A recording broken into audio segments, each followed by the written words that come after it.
time, and we discuss further some of the issues that are affecting the West African region of our continent, and looking at headlines. Then we speak to political scientist and conflict resolution analyst Dr. David Matsanga for his insights. Thank you so much, Dr. Matsanga, for joining us. It's a Friday. How are you?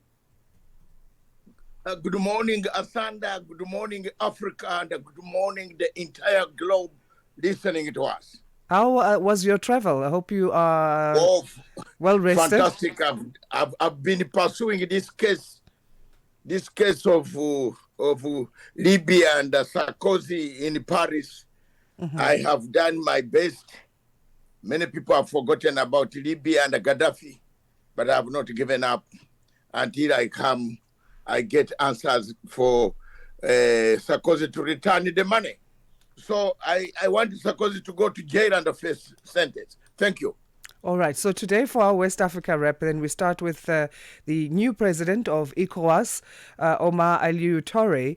He's looking at bringing Mali, Burkina Faso and Niger back to the bloc. We know that they had exited earlier. What is in it for ECOWAS, for these countries to return to the group? First of all, I don't think those countries will return to the group at all. If there is anybody dreaming of bringing them back, I have been there, I've gone there several times. I don't think they will come back.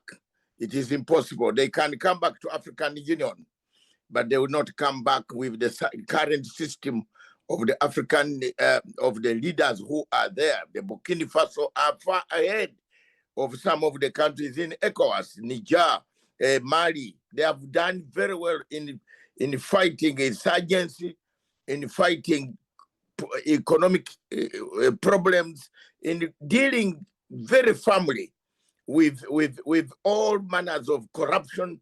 So if you compare them with the organization that wants to return them, Asanda, it is 1 million miles away from each other, like Mars and the Earth. They will not come back. So you believe it's unlikely that they would return, but what would be in it for ECOWAS if they did?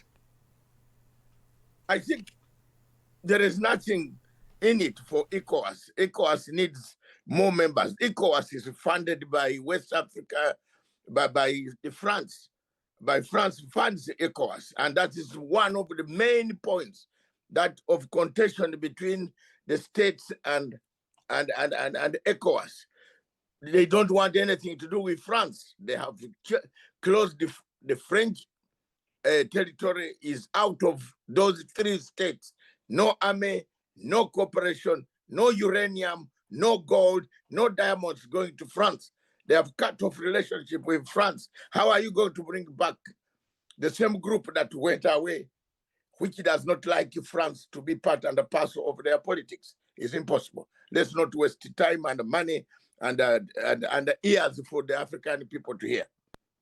Who would be next then for ECOWAS to pursue in terms of returning to the group? We know Uganda had also exited. They have elections coming next year. They also are dealing with security concerns as one of the challenges in the country. Which one? Uganda is in East Africa, I think. Not Uganda, I think. Uganda is in East Africa. Is it? We don't have Uganda. ECOWAS has several. Mm-hmm. Is it Gambia wanted to get out, but it stayed. Senegal was shaky. Guinea was one of those that has left. Guinea, Conakry has left. So I think, I don't know whether they can pick Guinea Conakry, because the soldier in Guinea Conakry is still a French mall. So you can bring that one back. The one of Conakry, you can bring him back, of Sekou the state that was formed by Sekou. But the rest, I don't think the 3, Burkina Faso, Niger, Mali, will not come back. The Guinea is half 50. It still has some French connections. It still is liked by the West. Trump called him to Washington, to White House, and that one of Gabon is not in there in the ECOWAS. Gabon is is another state that is not very, very much against the French. So we don't have any hope of these countries coming back, Asanda. Okay, let's, as we stay with West Africa, go to Nigeria now, looking to overhaul its aging energy infrastructure, and they want to close the energy or electricity supply gap. What type of projects are planned there? First of all, this is a welcome if they can do it. This is the first time that Nigeria will do something that will make Africans happy. If you travel to Nigeria, you will see people carrying generators. If you travel with Nigerians, the whole plane is full of generators going to pollute the environment in West Africa, in Africa. If they can do some projects that can generate power, which is clean energy, ecosystems will be preserved. Nigeria, with a country with 241 falls, like a Victoria Falls equivalent. It does not have even any new dam since independence, only 2 dams. That's it. So if they are doing something right now, let me give them just one doubt for the first time in my life, because Nigeria to me is a country without a country, a state without a state. It has collapsed. Well, then, on that, do you think that there is enough political will to ensure that these projects are successfully completed and adequately address Nigeria's energy issues? It will be swamp. You know, corruption will swallow this whole thing. Like there is nothing in Nigeria, Asanda. There is nothing in Nigeria that works. The presidency doesn't work. Everything doesn't work. They have oil, but they lack petrol. They don't have petrol at the petrol station. Anything in Nigeria doesn't work. What works in Nigeria is terrorism. It kidnap of people, kidnap, hostage taking, abduction, Boko Haram, taking our girls, kidnapping, killing people, ransom. You hear those words in Nigeria. There is nothing you hear progressive in Nigeria. Where is it? And maybe the population swelling to 250 million. That is very good. We hear that. The population is big. What else works in Nigeria? Zero. Zero. It's nothing. I think if you look, you walk, you fly over Nigeria overnight, Asanda, I'm telling you, my sister, you might think you are somewhere near hell, not a country in Africa. Let's go to the Gambia now. Rights activists, they are calling for justice. This after a 1-month-old baby died, and the death was linked to female genital mutilation, or FGM, a widely practiced but illegal procedure up for review before the country's Supreme Court. Has it indeed, first of all, been confirmed that the baby's death was due to FGM? First of all, let me tell you, this is an old archaic, a very barbaric style of female circumcision and so on. It is in my case, only women, where I'm born, who circumcise, but not ladies. This should not be accepted. I don't know why people in Africa go back to barbaric systems like the president of Gambia, who was in Britain himself. This guy was in Britain here as a watchman in one of the stores. And I used to pass by and talk to him for several hours. Now he reaches there and allows this type of barbaric ideas to go on. He should put in the laws that will safeguard the younger ladies who have been born in villages and so on. Again, institutions have collapsed. That's why demonstrations are coming up in and out. What are the demonstrators calling for exactly? Is it possible that this practice could be completely done away with? They wanted everything law. That is what I'm touching the point of institutions. Bring back the tough laws of anybody found circumcising a young lady.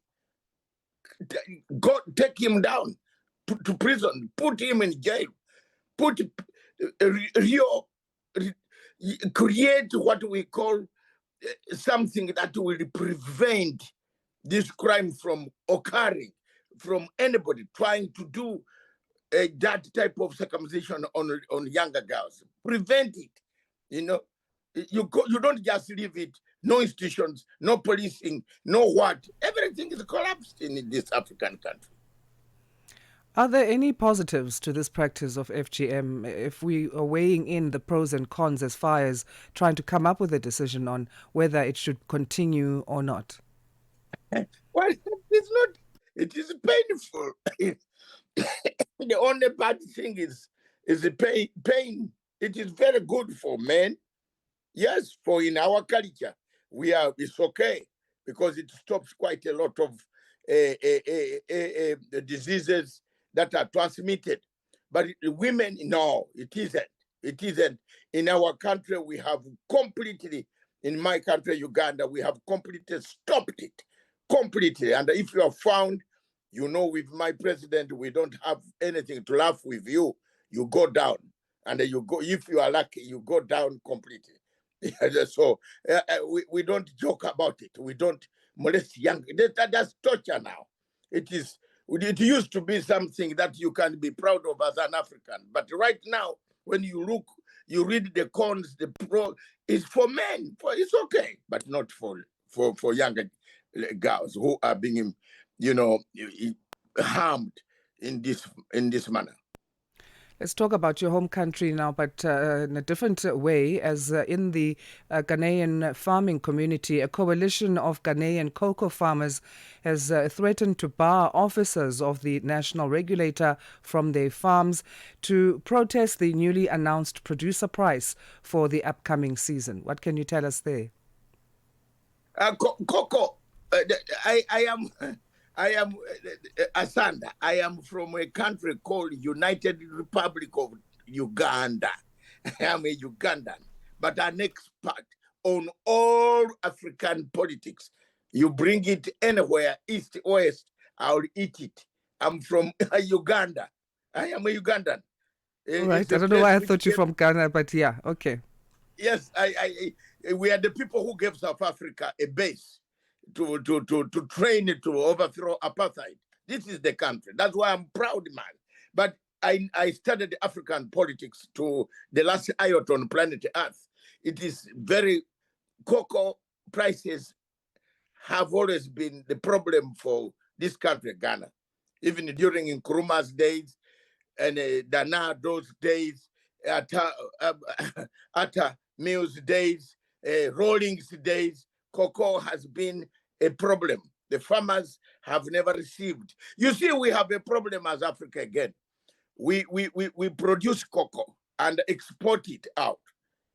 And if you come to London, a cup of cocoa, a cup, water mixed with your own product, costs about 20 shillings, $20 or 20 pounds in London. And then you wonder, why can we not produce this cocoa from Accra itself? That's what the farmers are saying. Why don't you change the methods? Why don't you do something instead of following the same thing, Asanda, all the time? Africa has got that problem. And that's why you see some of us are saying, no, now time has come for us to change Africa, to change some things in Africa, change the politics, change the social life, change the economy. Things will change. Thank you. Cocoa will always be a pain in the governments in West Africa which grow cocoa. Dr. Matsanga, thank you again for your insights. We always love having these catch-up sessions with you. And thanks for making time this Friday. We'll leave it on that one for today. Thank you very much, Asanda. I am from the Republic of Uganda. And I won't get it wrong next time for sure. My president is His Excellency General Yoweri Museveni, the man himself. We fought along and had removed Idi Amin together, and we still stand firm. Here we are. Dr. Matsanga, thanks again for your time and you have a great weekend. Political scientist and conflict resolution analyst Dr. David Matsanga giving us an insight into what's happening in the West African region of our continent. 6:30 Central African time it is. Let's get our news headlines with Jwalani Tulongwebe.